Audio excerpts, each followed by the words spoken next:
My dear students, welcome back to my channel. অধ্যয়ন ও জ্ঞান লাভ প্রবন্ধ থেকে প্রথম পর্বে ৭৭টি এমসিকিউ টাইপ প্রশ্নোত্তর আলোচনা করার পর দ্বিতীয় বা শেষ পর্ব নিয়ে আমি উপস্থিত হয়েছি। এই পর্বেও তোমাদের জন্য থাকছে টেক্সট খুঁটিয়ে তৈরি করা ৭৮টি এমসিকিউ টাইপ প্রশ্নোত্তর। চলো দেরি না করে দেখে নিই আজকের গুরুত্বপূর্ণ ক্লাসের গুরুত্বপূর্ণ প্রশ্নোত্তরগুলি। প্রথম প্রশ্ন দ্বিতীয় পর্বের, তাহলেই মনে আনন্দ ও উৎসাহ থাকে। কি করলে মনে আনন্দ ও উৎসাহ থাকে? কাজের সময় কাজ এবং খেলার সময় খেলা করলে। নেক্সট, আবার অবসর মতো করি না। লেখক অবসর মতো কি করেন না? কাজ। নেক্সট, লেখক সর্বদাই কি করেন? কাজ করেন। পরের প্রশ্ন, একজন বড় ইংরেজ দোকানদার অফিসে এক মনে কত ঘন্টা কঠিন পরিশ্রম করেন? 5 থেকে 6 ঘন্টা। নেক্সট, ইংরেজ দোকানদার অফিসে এক মনে 5-6 ঘন্টা কঠিন পরিশ্রম করার পর কাজ শেষে কি করেন? গঙ্গার ধারে কিংবা খোলা মাঠে মুক্ত বাতাসে বেড়াতে যান। নেক্সট, তারা সে সময়ে বসে থাকে না, কুড়েমি করে না, আড্ডা বা মজলিসে জমে না। কাদের কথা বলা হয়েছে? ইংরেজদের কথা। পরের প্রশ্ন, আমরা স্বাস্থ্য রাখতে জানি না। কেন লেখক এই কথা বলেছেন? কারণ আমরা সময়ে কাজ করি না, তাই শরীর এবং সময় দুইয়ের অপব্যবহার হয়, ফলে স্বাস্থ্য থাকে না। নেক্সট, স্বাস্থ্যও থাকে না, কাজও ওঠে না। এর কারণ কি? কারণ হচ্ছে সময় মতো কাজ না করা। পরের প্রশ্ন, আমাদের দেশে কিসের মাধ্যমে বিদ্যা শেখানো হয়? শুধু বই পড়িয়ে। নেক্সট, ইউরোপে কিভাবে জ্ঞান অর্জন করার প্রবৃত্তি জাগিয়ে তোলা হয়? সাধারণ বই পাঠের সঙ্গে সঙ্গে প্রকৃতির উন্মুক্ত বিশাল গ্রন্থ পাঠ করে। 88, বিশ্ব রাজ্যের নানা প্রকার অদ্ভুত ঘটনা কিভাবে পর্যবেক্ষণ করতে হয়? দেখো, নিজের চেষ্টায়, সুনিপুণভাবে বা সুনিপুণ চোখে। নেক্সট, তবেই প্রকৃত জ্ঞান অর্জন হয়। কিভাবে প্রকৃত জ্ঞান অর্জন হয়? সাধারণ বই পাঠের সাথে সাথে প্রকৃতির নানা ঘটনা নিপুণভাবে পর্যবেক্ষণের মাধ্যমে। 90, কিসের দৌড় কখনোই বেশি হয় না? পুঁথিগত বিদ্যার দৌড়। 91, কোন বিখ্যাত ঔপন্যাসিক ছদ্মবেশে মদের দোকানে গিয়ে বসে থাকতেন? Dickens, Charles Dickens. নেক্সট, বিখ্যাত ঔপন্যাসিক ডিকেন্স ছদ্মবেশে মদের দোকানে গিয়ে বসে থাকতেন কেন? মাতালের কথাবার্তা শুনে তার প্রকৃতি বুঝে দেখার জন্য। নেক্সট, এই প্রকৃত অধ্যয়ন, লেখক প্রকৃত অধ্যয়ন বলতে কি বুঝিয়েছেন? কোনো মানব প্রকৃতি নিপুণ চোখে পর্যবেক্ষণ করে তার নিখুঁত করে জানার চেষ্টাকে বুঝিয়েছেন। 94 নম্বর প্রশ্নোত্তর, মানব প্রকৃতি সম্পর্কে জানার পর লেখক আমাদের কোন বিষয় সম্পর্কে জানতে বলেছেন? জড় প্রকৃতি সম্পর্কে জানতে বলেছেন। 95, ইউরোপীয়রা নানা রকম পশু পাখি, কীটপতঙ্গ প্রভৃতির জীবনযাপন প্রণালী কোথায় অধ্যয়ন করেন? জুওলজিক্যাল গার্ডেনে। নেক্সট, 20 বছর ধরে শুঁয়াপোকা ও প্রজাপতি কেমন করে এক থেকে অপরে পরিণত হয় তা পর্যবেক্ষণ করছেন কে? ফরাসি দেশের একজন উকিল। পরের প্রশ্ন, আর তার একটি কৌতূহলপ্রদ বিবরণ লিপিবদ্ধ করেছেন কে? কিসের বিবরণ লিপিবদ্ধ করেছেন? ফরাসি দেশের একজন উকিল শুঁয়াপোকা ও প্রজাপতি কেমন করে এক থেকে অপরে পরিণত হয় তা পর্যবেক্ষণ করেছেন এবং লিপিবদ্ধ করেছেন। 98, নিজের চোখে গুটি ও তুঁত পোকার জীবনযাত্রা দেখে ওই সব কীট থেকে রেশম উৎপন্ন করা সম্বন্ধে অনেক নতুন নতুন কথা জগৎকে কে জানিয়েছেন? ফরাসি দেশের একজন উকিল। পরের প্রশ্ন, কাদের একটা হবি বা খেয়াল আছে? ইংরেজ ও আমেরিকানদের। 100 নম্বর, ইংরেজ ও আমেরিকানরা কেউ কেউ গার্ডেনিং করে। কি করেন? মানে গার্ডেনিং করে ইংরেজ ও আমেরিকানরা কি করেন? বাগানে নানা রকম ফুল ফল উৎপন্ন করেন। 101, এ একটা সুন্দর খেয়াল। কোন বিষয়টিকে লেখক সুন্দর খেয়াল বলেছেন? ইংরেজ ও আমেরিকানদের গার্ডেনিং করে বাগানে নানা রকম ফল ফুল উৎপন্ন করাকে সুন্দর খেয়াল বলেছেন। নেক্সট, ইংরেজ ও আমেরিকানদের কেউ কেউ প্রাণীতত্ত্ব অধ্যয়ন করার পাশাপাশি কোন সম্বন্ধে আলোচনা করেন? পতঙ্গ বিজ্ঞান সম্বন্ধে। নেক্সট, গভর্নর লর্ড কারমাইকেল কি সম্বন্ধে আলোচনা করতেন? পতঙ্গ সম্বন্ধে। 104 নম্বর প্রশ্নোত্তর, কোন ভূতপূর্ব গভর্নর পতঙ্গ সম্বন্ধে আলোচনা করতেন? Lord Carmichael. নেক্সট, ভূতপূর্ব শব্দের অর্থ কী? মানে আগে ছিল। নেক্সট, লেফ্রয় কে? লেফ্রয় হচ্ছে বিখ্যাত পতঙ্গ বিজ্ঞানবিদ। নেক্সট, 107, আমাদের দেশের গভর্নমেন্ট কোন কলেজে লেফ্রয় নামক একজন পতঙ্গ বিজ্ঞানবিদকে এনেছেন? পুনা কৃষি কলেজে।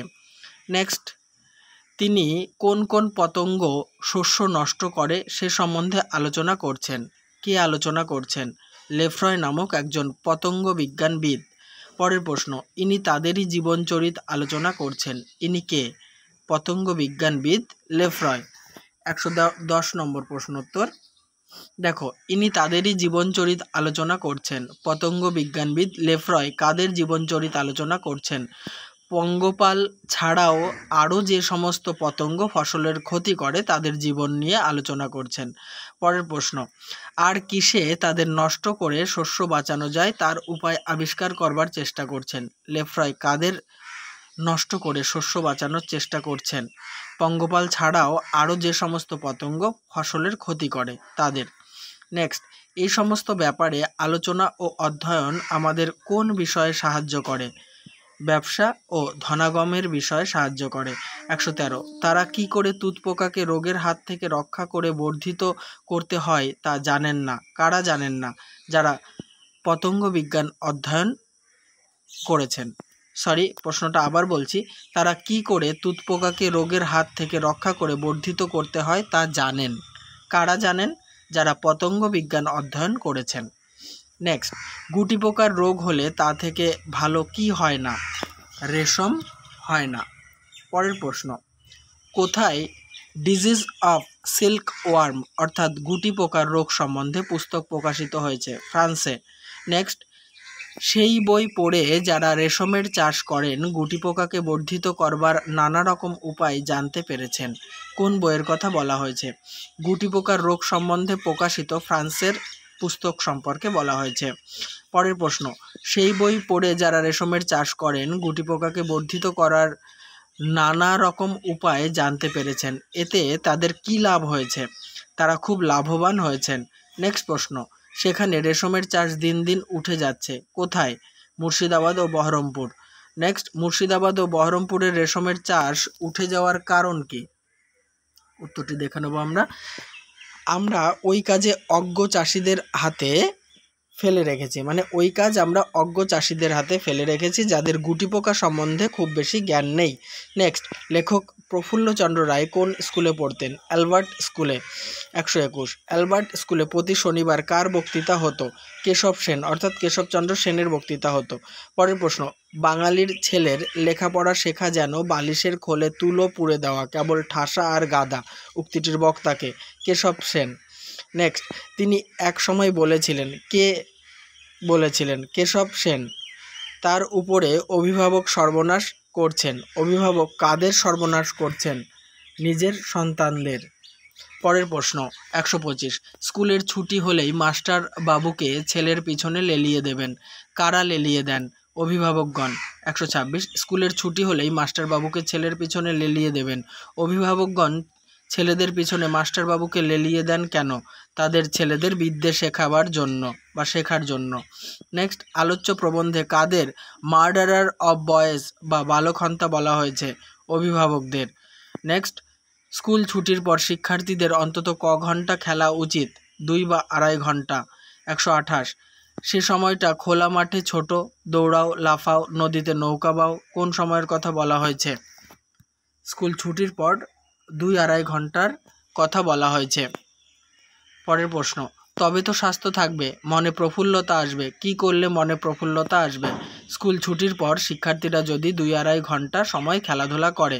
নেক্সট, অমনি প্রাইভেট টিউটর লাগাও। কাদের কথা বলা হয়েছে? যে শিক্ষার্থী যে বিষয়ে কাঁচা, অভিভাবকরা সেই বিষয়েই প্রাইভেট টিউটর লাগান, সে কথাই বলা হয়েছে। পরের প্রশ্ন, বর্তমান প্রবন্ধে লেখক এদেশের শিক্ষার্থীদের কোন বিশেষণে অভিহিত করেছেন? বেচারি। নেক্সট, প্রাইভেট টিউটরের ঠেলায় বেচারি ছাত্রের কি অবস্থা হয়? ডাল অর্থাৎ গাধা হয়ে ওঠে। 133 নিজে ভাববার বা নিজের উপর নির্ভর করবার শক্তি তার একেবারে লোপ পায়। কার কথা বলা হয়েছে? প্রাইভেট টিউটরের শাসনে বেড়ে ওঠা এদেশীয় শিক্ষার্থীদের কথা বলা হয়েছে। 134 নম্বর প্রশ্ন উত্তর। তাই বলি এ প্রথার অনেক দোষ। কোন প্রথার কথা বলা হয়েছে? বাধা ধরা এবং পুঁথিগত শিক্ষার কথা বলা হয়েছে। নেক্সট, গার্ডিয়ানস আর benefactors but sometimes they act like the worst malefactors. উক্তিটির বক্তাকে? এমারসন। নেক্সট, গার্ডিয়ানস আর benefactors but sometimes they act like the worst malefactors. উক্তিটির বাংলা অর্থ কী? অভিভাবকগণ ছেলের উপকার করেন বটে, কিন্তু সময়ে সময়ে ভয়ঙ্কর অপকার সাধনও করে থাকেন। নেক্সট, একটা শূন্যস্থান। বেশি পড়লেই ড্যাশ হয় না, বিদ্যে। পরের প্রশ্ন, আমি আজীবন ধরে সামান্য একটি বিদ্যা আয়ত্ত করবার চেষ্টা করছি। কতক্ষণ ধরে পাঠের মধ্যে দিয়ে লেখক বিদ্যা আয়ত্ত করার চেষ্টা করে চলেছেন? 1 ঘন্টা। জেনে নেব 139 নম্বর প্রশ্নোত্তর। আমাদের বাঙালির ছেলের জীবন কেমন? একটা ভার বওয়া। নেক্সট, বেদান্ত মতে জীবন কি? কিছুই নয়। পরের প্রশ্ন, চিরকাল শুনে আসছি জীবন মানে কিছুই নয়। কত বছর ধরে আমরা এটা শুনে আসছি বলে লেখক জানিয়েছেন? 2000 বছর ধরে। নেক্সট, নলিনী দল গত জলমিব কথাটির অর্থ কী? পদ্মপাতার উপর জলের বিন্দু। নেক্সট, ড্যাশ এর একটা প্রভাব জাতীয় চরিত্রে তো আছেই, শূন্যস্থানে বসবে নলিনী দল গত জলমিব।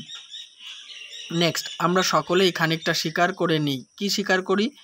জীবন একটা দুর্বহ ভার। নেক্সট প্রশ্ন উত্তর 145। আমরা কটার সময় দৌড়াদৌড়ি করে ডেলি প্যাসেঞ্জার করতে বের হই? সকাল 8টা। পরের প্রশ্ন, দৌড়াদৌড়ি করে ডেলি প্যাসেঞ্জার করতে আমরা কেমন শরীর নিয়ে বের হই?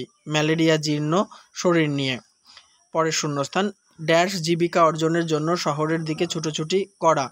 কলম পিষে। পরের প্রশ্ন, দিন কোথা দিয়ে চলে যায় কারা জানতে পারে না? বাঙালি। নেক্সট, দুর্ভাগ্য, বাঙালি তা জানতে পারে না। বাঙালি কি জানতে পারে না? তাদের দিন কোথা দিয়ে চলে যায়। নেক্সট, পৃথিবীর কোনো আনন্দই সে উপভোগ করে না। কার কথা বলা হয়েছে? ব্যস্ত বাঙালির কথা বলা হয়েছে। নেক্সট প্রশ্ন, আকাশের উন্মুক্ততা, আলোকের হাসি বা বাতাসের সুখময় স্পর্শ কিছুই তার প্রাণে সজীবতা ও নবীনতা আনয়ন করে না। কার কথা বলা হয়েছে? দৈনন্দিন জীবনে ব্যস্ত বাঙালির কথা। নেক্সট, জীবনের সুখ নামক পুস্তকটি কার লেখা? লাবকের লেখা। নেক্সট, ওই পুস্তকে তিনি কি বলেছেন? ওই পুস্তকে তিনি বলেছেন, এখানে তিনি কে? তিনি হচ্ছেন লাবক। 154। ওই পুস্তকে তিনি বলেছেন। লাবক তার জীবনের সুখ পুস্তকে কি বলেছেন? জীবন কি শুধু ঔষধ গেলা? জীবনে আনন্দ উপভোগই বিধাতার উদ্দেশ্য, কিন্তু আমরা কর্মদোষে সেই উদ্দেশ্য বিফল করি। 155। পাখি গায় কেন? প্রজাপতি মধু আহরণ করে কেন? পাখির গান গাওয়া এবং প্রজাপতির মধু আহরণের কারণ কি? বিধাতার সৃষ্টির আনন্দ। তাহলে আমার এই প্রবন্ধ থেকে প্রশ্নোত্তরের ক্লাস সমাপ্ত হলো। যারা আগের পর্ব দেখোনি অবশ্যই চ্যানেলকে সাবস্ক্রাইব করে নিয়ে চ্যানেলের প্লেলিস্ট ফলো করো, ওখানে যাবতীয় প্রশ্নোত্তরের ক্লাসগুলি তোমরা পেয়ে যাবে। তাহলে নেক্সট ক্লাস দেখার জন্য তোমাদের আমন্ত্রণ রইল। দেখা হবে পরের একটি ভিডিওতে।